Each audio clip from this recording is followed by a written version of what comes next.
લાગે છે આટલામાં જ મહાદેવનું મંદિર છે. કેમ કઈ બોલ્યા નહીં?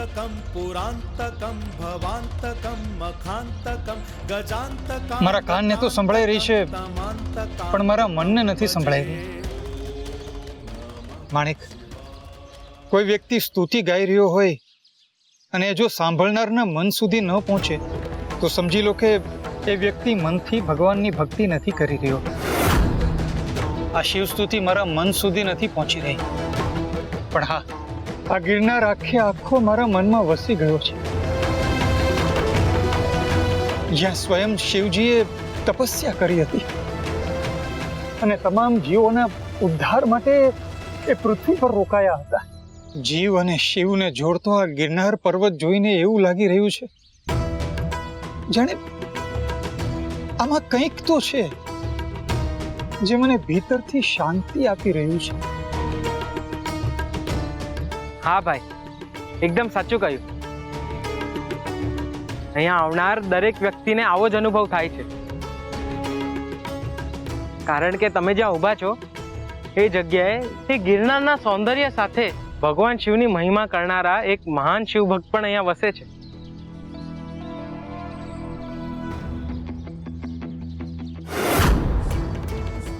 લ્યો, આ ધનજી દાદા તમને ક્યાંથી મળ્યા? એમનો દીકરો તો કેતો તો એ તો ખોવાઈ ગયા છે. ના ના ભાઈ, એ ખોવાયા નહોતા, મારી સાથે જ હતા. ધનજી દાદા, જય અટકેશ. સૂઈ ગયા છે. આ ધનજી દાદાની ઊંઘ એટલે કુંભકર્ણ જેવી. હા, કેટલાય ઢોલ નગાડા વગાડો નહીં ઉઠે. તમને ખબર છે આમનું ઘર ક્યાં છે? ભાઈ, તમે અહીંયા પગ મૂક્યો છે તો સૌથી પહેલા સૌથી મોટા શિવ ભક્તના ઘરે જવાનું હોય. લાવો, આ ધનજી દાદાને મને દઈ દો, હું એમને ઘરે મૂકી આવીશ. ના ના, દાદાને અમે મૂકી આવશું. આમ પણ અમારે એમના ઘરવાળાને મળવાનું છે. ભલે ત્યારે, પણ દાદાના ઘરે જતા પહેલા શિવ ભક્તના ઘરે ચોક્કસ જજો. હા, અરે એ શિવ ભક્ત જેમના માટે મહાદેવ એમનું સર્વસ્વ છે. એક દિવસ પણ જો મહાદેવની પૂજા નથી કરતા તો એમના માટે એ દિવસ મૃત્યુ સમાન છે. જે શિવ જેવા શાંત છે અને ક્રોધી પણ એટલા જ. કોઈ વ્યક્તિ પર થતા અન્યાયથી એમને ક્રોધ આવે છે. આ જુનાગઢની ભલાઈ માટે એમને વિષ પણ આપો ને તો એ પી લેશે. દૂધ જેવું જ એમનું નિર્મળ વ્યક્તિત્વ છે. બીલીપત્રની જેમ જ બ્રહ્મા, વિષ્ણુ અને મહેશનું એ પ્રતિનિધિત્વ કરે છે. કોણ છે શિવ ભક્ત? પૂજ્ય શ્રી. અહીંયા આવ્યા છો તો પૂજ્ય શ્રીને મળ્યા વગર નહીં જતા. જય હાટકેશ. કોઈ શિવ ભક્તનો મહિમા ગામવાળા આ રીતે ગાય પહેલી વાર જોઉં છું. તમારી હરિ પ્રત્યેની ભક્તિ એટલે જ મને ગમે છે, કેમ કે તમે સાક્ષાત્કાર કર્યા પછી પણ દરેકને ભક્તિ અને કૃષ્ણનો મહિમા ગાવાનું સમજાવો છો, શ્રદ્ધા અને દ્રઢ કરવાનું સમજાવો છો. તમારો પોતાનો મહિમા નથી ગાવા દેતા. ચાલો, ગામમાં બીજા કોઈને દાદાનું ઘર પૂછીએ.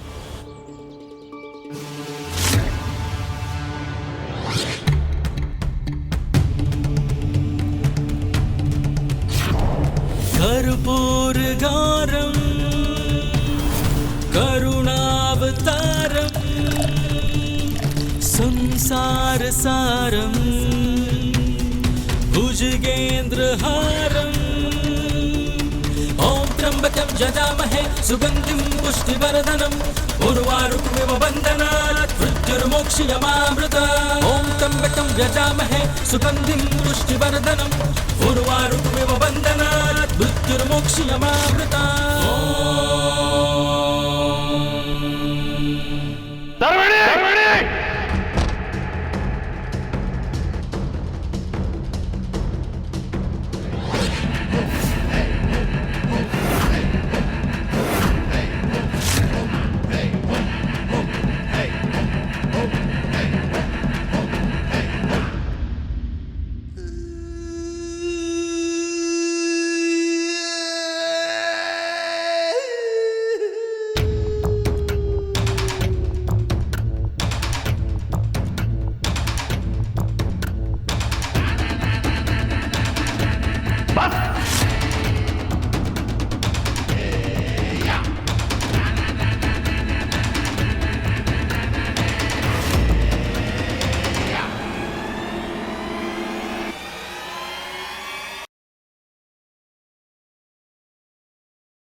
આ રોજ પોતાને જ બલિપત્ર ચડાવે છે, પોતાને જ દૂધ ચડાવે છે, આરતી કરે છે અને પોતાની જ પૂજા કરે છે.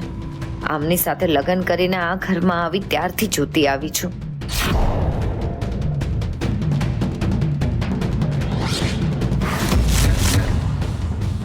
પોતાને ભગવાન માનવાનો આમનો આ અહંકાર હજી સુધી કોઈ તોડી નથી શક્યું. પણ મને વિશ્વાસ છે તૂટશે. કારણ અહંકાર તો રાજા રાવણનો પણ નહોતો રહ્યો. હે મહાદેવ, જેમ રાવણનો અહંકાર તોડવા માટે રામ જન્મ્યા હતા, એમ આમનો એ આ અહંકાર તોડવા માટે કોઈક તો શૂરવીર આ જગતમાં જન્મ્યો જ હશે ને. નરસિંહ મહેતા મારું નામ છે. આમને તમે ઓળખો છો? અરે આ તો ધનજી દાદા છે. તમે આમનું ઘર બતાવશો? હા, પણ પહેલા એમને નીચે તો ઉતારો. એ સૂઈ ગયા છે. એમણે જગાડવાની ના પાડી છે.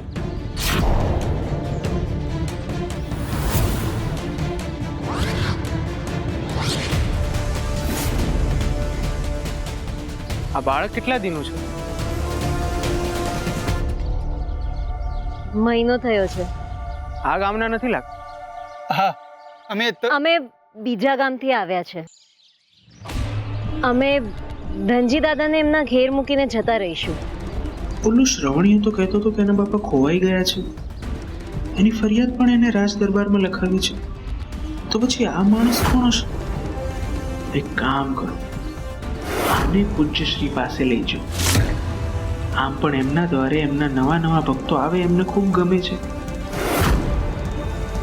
એ બહાને એમનો દૂર ગામો સુધી પ્રચાર પણ થાય છે. મને ખુશ થઈને કંઈક આપશે ખરા. પણ જો હું આ લોકોને એમ કહીશ કે ધનજી દાદાને ઘેર નથી લઈ જતો, તો આ બંને મારી સાથે નહીં આવે.